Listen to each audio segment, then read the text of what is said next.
सबसे पहले आप सभी को मेरा प्यार भरा नमस्कार। जैसा कि आप लोगों को पता ही है, मेरा नाम है सुमन और मैं हूं आपकी टीचर और आपकी करियर सलाहकार। प्यारे बच्चों, जैसा कि आप लोगों को पता है कि टीचिंग और लर्निंग हब की पूरी टीम आप लोगों को लगातार सहायता कर रही है करियर हेल्प और गाइडेंस देने में। तो उन्हीं में से आज बच्चे का प्रश्न है कि मैम 2024 में मुझे बीएड कोर्स करना चाहिए, जिसे कि हम बैचलर एजुकेशन के नाम से जानते हैं, शिक्षक अगर आप बनना चाहते हैं, या मुझे एमबीए कोर्स करना चाहिए यानी कि मास्टर्स इन बिजनेस एडमिनिस्ट्रेशन के नाम से। तो जैसा कि आप लोगों को पता है कि बच्चों एमबीए जो है वो भिन्न स्ट्रीम्स में किया जाता है, जैसे कि MBA in HR, MBA in marketing, finance, retail management और इसके अलावा एंटरप्रेन्योरशिप। ये सारे कोर्सेज आज की डेट में देखने को मिलते हैं। तो अगर आपके मन में भी है यही डाउट कि भाई मैं बीएड कोर्स करूं या एमबीए करूं, तो आज का वीडियो होने वाला है आपके लिए, क्योंकि आज के वीडियो में मैं डिटेल में इन दोनों कोर्सेज के बारे में आपको बताऊंगी। इसके साथ साथ दोनों की तुलनात्मक स्टडी की भाई आपके लिए कौन सा कोर्स बेहतर रहेगा 2024 में। ठीक है, तो उन दोनों के लिए आपके दोनों के कोर्स के प्रोफाइल को समझना जरूरी है। तो चलिए बच्चों, स्टार्ट करते हैं अपना आज का वीडियो। बाकी चैनल पे नए हैं तो सब्सक्राइब कर ही लीजिएगा। शिक्षा जगत की तमाम खबरों के लिए आप मेरे चैनल को सब्सक्राइब करके जा सकते हैं, पढ़ने लिखने और आगे बढ़ने के लिए, और कोई भी करियर सलाह के लिए। इसके साथ साथ किसी को कोई direct career help appointment book करना है, भाई जानना चाहते हैं पर्सनली बात करके कि भाई मैम मेरे लिए कौन सा करियर अच्छा होगा, तो आप 299 रुपीज़ बुक करके मेरी टीम को कनेक्ट कर सकते हैं और मेरी टीम आपका अपॉइंटमेंट बुक कर देगी मेरे साथ। ठीक है, तो चलिए बच्चों, फिलहाल आज हम बात करने वाले हैं बीएड कोर्स के बारे में और एमबीए कोर्स के बारे में कि कौन सा बेहतर होगा। तो प्यारे बच्चों, सबसे पहले आप समझिए कि बीएड कोर्स का अपना क्या उद्देश्य है और एमबीए कोर्स का अपना क्या उद्देश्य है। जब तक आप इनके उद्देश्य को नहीं समझ पाएंगे, चाहे आप इस कोर्स को कर भी लें, आप इसमें सक्सेस नहीं हो पाएंगे। तो देखिए, बीएड की अगर मैं बात करूं तो बीएड बेसिकली क्यों कराया जाता है कि भारत में शिक्षा की गुणवत्ता को बढ़ाया जाए, नागरिकों के अंदर किस तरीके से उन्हें अच्छे नागरिक होने के लिए जो शिक्षा दी जाए और किस तरीके से वो जिम्मेदार इंसान बन सके और आगे जाके देश में अपना योगदान दे सके, है ना। और इसके साथ साथ टीचर से ये एक्सपेक्ट किया जाता है कि वो बच्चे के बिहेवियर को समझे और उनके साथ एज ए मेंटर के रूप में काम करें। दूसरी ओर जब हम एमबीए की बात करते हैं तो एमबीए में कभी ये नहीं बोला जाता है कि आपको एक अच्छा सिटीजन बनना है। एमबीए जो बेसिकली होता है वो ऑर्गेनाइजेशन बेस्ड होता है। कोई भी ऑर्गेनाइजेशन होती है जो प्राइवेट की अगर हम बात करें तो वो प्रॉफिट मेकिंग होती है, बिजनेस को आगे बढ़ाने के लिए होती है। तो कुल मिला के हमें ये समझ में आया कि जो बीएड जो है वो अपने आप में एक नोबल प्रोफेशन है, क्योंकि हम यहाँ पे गुणवत्ता की बात के साथ साथ एक सिटीजन के विकास की बात भी कर रहे हैं, लेकिन ऐसी चीज़ें एमबीए में देखने को नहीं मिलती है। तो अब बात करते हैं हम वन बाय वन। तो देखिए, सबसे पहले हम बात करेंगे बीएड कोर्स के बारे में, जिसे हम बैचलर ऑफ एजुकेशन के नाम से भी जानते हैं, और ये 2 वर्ष का कोर्स होता है। और अगर आपने ये कोर्स करना है तो इसके लिए आपको एंट्रेंस एग्जाम देना पड़ता है, CUET नाम का एंट्रेंस एग्जाम, या आप जिस भी स्टेट में रहते हैं वहाँ पे भी हर स्टेट अपनी अपनी यूनिवर्सिटी के लिए एंट्रेंस एग्जाम कराती है। CUET देखिए, आप भारत की किसी भी सेंट्रल यूनिवर्सिटी में एडमिशन ले सकते हैं और स्टेट का तो आप अपनी स्टेट में ले सकते हैं। दूसरा चीज़ ये है कि बीएड्स अभी तो 2024 में भी 2 साल का है, लेकिन न्यू एजुकेशन पॉलिसी 2020 में बोला है कि 1 साल का बीएड भी हो सकता है, लेकिन फिलहाल उसके बारे में हम बात नहीं करेंगे। अभी फिलहाल ये मान के करिए कि बीएड भी आपका 2 साल का है, और अगर आप एमबीए भी करते हैं तो वो भी 2 साल का है। ठीक है, अब बात आती है कि भाई आपने अगर बीएड किया 2024 में, तो अब आपके पास क्या क्या अपॉर्चुनिटी है, कैसे आपके लिए फ़ायदेमंद होगा। तो देखिए बच्चों, फ़ायदा कैसे होगा, सबसे पहले तो आप ये समझिए कि बीएड करने के बाद आपके पास कहाँ कहाँ आप किस किस पोस्ट के लिए अप्लाई कर सकते हो, एज ए गवर्नमेंट टीचर और एज ए प्राइवेट टीचर। तो देखिए, प्राइवेट टीचर के लिए तो मैं ये बोलूँगी आप ग्रेजुएशन करिए और बीएड करिए, और उसके बाद किसी भी प्राइवेट स्कूल में पढ़ाना स्टार्ट कर दीजिए। प्राइवेट स्कूल वाले बीएड वालों को ही लेते हैं, ठीक है, वो सीटेट वगैरह फिलहाल तो अभी आज के डेट में नहीं मांगते, तो आप पढ़ाना स्टार्ट कर सकते हैं और साथ में अपना पीजी भी स्टार्ट कर सकते हैं। पोस्ट ग्रेजुएट कर लिया तो उसके बाद आप पढ़ा भी रहे, फिर ट्यूशन क्लासेस भी ले लीजिए, अपना कोचिंग सेंटर कर सकते हैं, तो वो आप अपने independent as a journey start कर सकते हैं। लेकिन अगर बीएड के बाद आप सरकारी नौकरी के बारे में सोच रहे हैं कि मुझे तो सरकारी नौकरी चाहिए, केंद्रीय विद्यालय, नवोदय विद्यालय, DSSB या कहीं भी अपने स्टेट में, तो देखिए बच्चों, उसके लिए ध्यान से सुनिए आगे वाली वीडियो।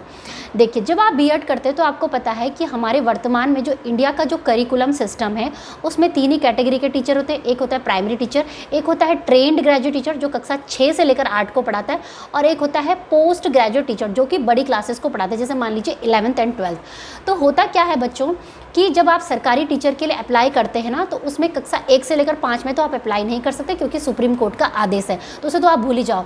अब बचा, अगर आपने ग्रेजुएशन के बाद बीएड किया है तो आप कक्षा 6 से लेकर 8 के टीचर के लिए अप्लाई कर सकते हैं।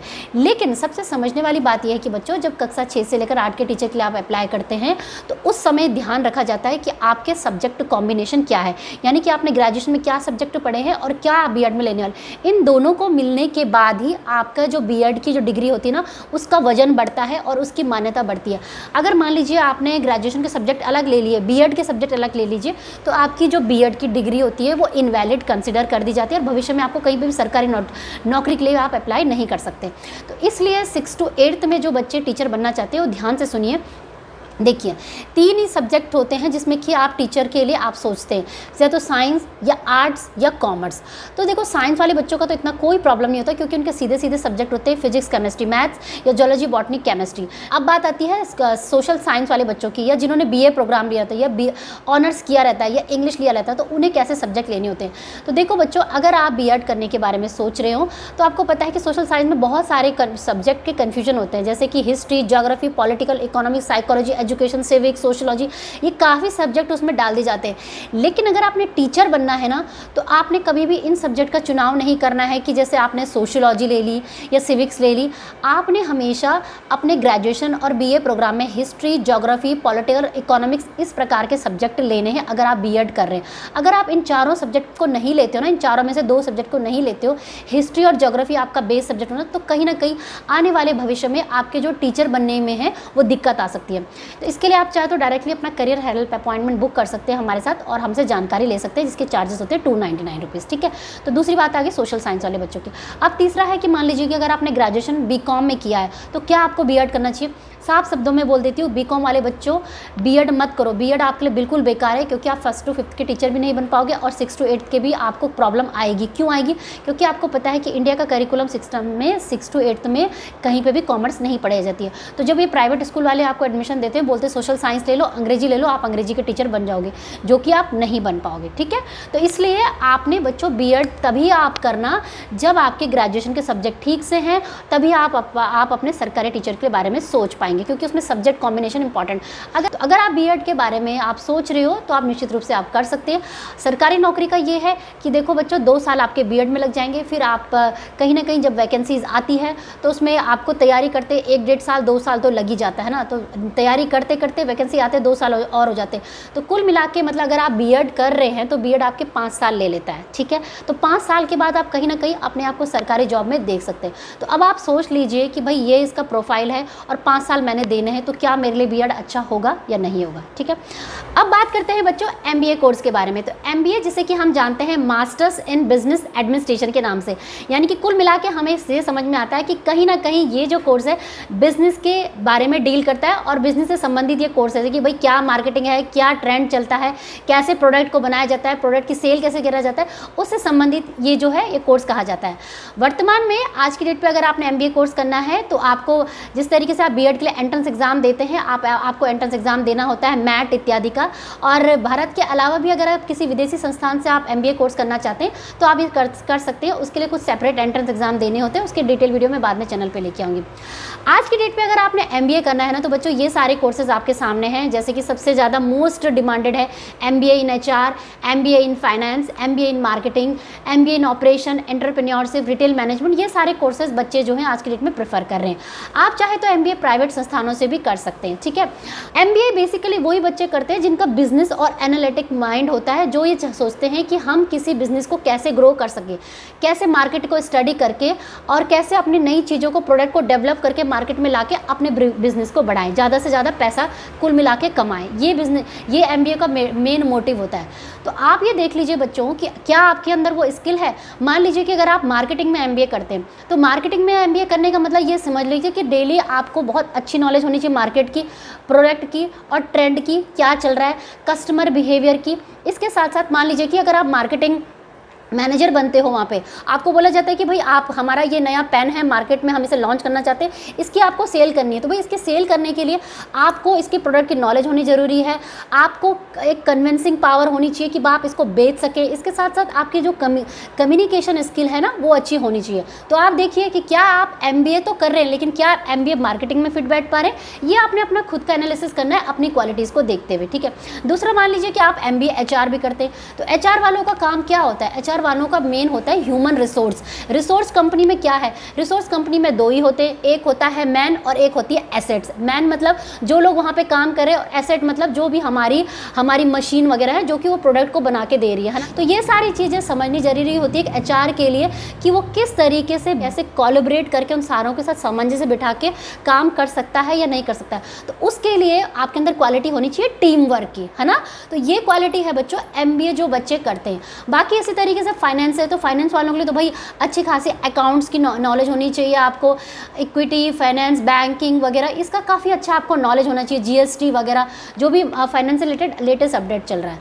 तो कुल मिला के बच्चों समझने वाली बात ये है कि जो B.Ed है वो मतलब ये समझिए कि देसी स्टाइल जॉब है। आपको MNC के लोगों से डील नहीं करना है, क्योंकि जब आप किसी कंपनी ऑर्गेनाइजेशन में काम करोगे वहाँ पे ये नहीं है कि आपको भारतीय मूल के लोगों के साथ ही डील करना होगा, वहाँ पे विदेशी मूल के लोगों के साथ भी डील करना। तो वो सारे आपको आनी चाहिए, अच्छे इंग्लिश के ऊपर कमांड होना चाहिए, आपका कम्युनिकेशन स्किल अच्छा होना चाहिए। तो ये सारी चीज़ें आपको समझनी जरूरी है। B.Ed में ऐसा नहीं है कि आप टाई लगा के जाएंगे और कक्षा 1 से लेकर 5 के बच्चों को पढ़ा रहे हैं। B.Ed में अगर टाई लगा के नहीं भी जाएंगे तो चलेगा, लेकिन MBA में ऐसा नहीं है। अगर मान लीजिए कि आप IIM जैसे बड़े संस्थानों में काम करके निकल रहे, तो आप जब इंटरव्यू भी देने जाते हैं तो आपसे एक्सपेक्टेड किया जाता है कि आप प्रॉपर एक फॉर्मल ड्रेस में आएँ, ठीक है। तो ये है बच्चों MBA का कि ये basically corporate style demanding job होती है। उसमें एक्सपेक्टेड किया जाता है जो भी आता है इसमें कि भाई बिजनेस को कैसे आगे बढ़ाया जाए, उसके लिए आपके कम्युनिकेशन स्किल, आपके एनालिटिकल माइंड और आपकी कन्विंसिंग पावर, ये सारी चीज़ें आपके पास होनी चाहिए और बिजनेस की अच्छी खासी समझ। तो वो तभी आएगी जब आप उस कोर्स को अच्छे से करते हैं, ठीक है बच्चों। बाकी अगर आपने सरकारी नौकरी लेनी है तो सरकारी नौकरी के लिए तो आपको पता है B.Ed वगैरह आप कर लो, 4-5 साल के अंदर आपको नौकरी मिल जाएगी। MBA में ये है कि 2 साल के अंदर तीसरे साल से आप कहीं भी अपना प्राइवेट जॉब के लिए अप्लाई कर सकते हैं। अगर आपने अच्छे संस्थान से MBA किया है तो डायरेक्टली वहाँ पे कंपनी प्लेसमेंट के लिए भी आती है, लेकिन B.Ed के लिए ऐसा नहीं होता है। B.Ed आप किसी भी प्राइवेट संस्थान से करो तो कॉलेज वाले कोई भी आपको लेने नहीं आते, आपको खुद कॉलेज स्कूल में जा के अपना रिज्यूमे देना पड़ता है, ठीक है, जब तक सरकारी नौकरी नहीं लग जाती, ठीक है बच्चों। तो यही है फिलहाल के 10-15 मिनट के वीडियो में जितना मैं समझा सकती थी वो मैंने आपको समझा दिया। बाकी देखो किसी को डायरेक्ट करियर हेल्प चाहिए तो वो मुझसे ले सकते हैं और 299 रुपीज़ पे करके अपॉइंटमेंट अपना बुक कर सकते हैं कि क्या आपको करियर गाइडेंस आपके करियर के लिए हेल्प करेगी। तो बस बच्चों यही था आज का वीडियो और आई होप कि ये वीडियो आपके लिए बहुत ही हेल्पफुल रहा होगा और वीडियो देखने के लिए बहुत बहुत धन्यवाद। मिलेंगे मेरे कुछ नए अच्छे इंटरेस्टिंग वीडियो के साथ, तब तक के लिए जय हिंद, जय भारत, धन्यवाद। सत्यमेव जयते, धन्यवाद, जय हिंद।